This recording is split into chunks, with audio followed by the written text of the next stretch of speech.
There was one Beatles song that John Lennon couldn't stand, a song he wrote, sang and made famous, yet grew to despise.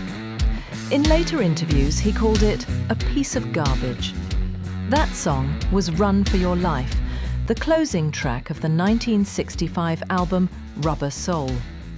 At first listen, it sounds upbeat, almost playful, driven by George Harrison's jangling guitar and Lennon's sharp vocal delivery. But beneath the melody lies one of the darkest sets of lyrics in the entire Beatles catalogue. It begins with a line that still shocks today. "I'd rather see you dead, little girl, than to be with another man." Lennon borrowed it from an old Elvis Presley song, but he twisted it into something harsher, more personal.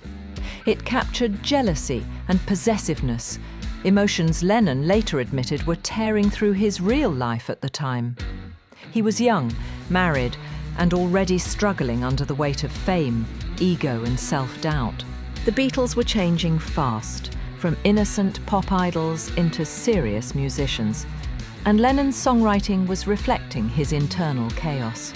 When Run for Your Life was recorded at Abbey Road Studios, it came together quickly, almost carelessly. To the other Beatles, it was just another track to fill out the album. But to John, it became something else. A snapshot of a part of himself he didn't like. Years later, he would confess in interviews that he regretted ever writing it. "It was just a song I knocked off," he said. "I never liked it. I always hated that one." That kind of blunt honesty was typical of Lennon.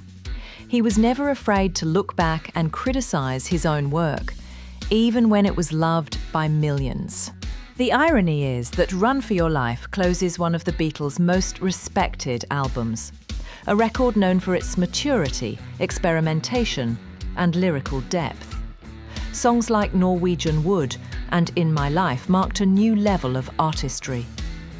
Yet this final track feels like a step backward, raw, impulsive and uneasy. It's as if Lennon was closing the door on his old self while unknowingly revealing a truth he hadn't yet faced. Decades later, fans still debate why he hated it so much. Maybe it was the misogynistic tone.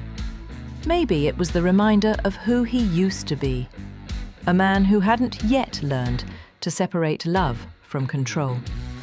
Whatever the reason, Run for Your Life stands as one of the most revealing moments in Lennon's career.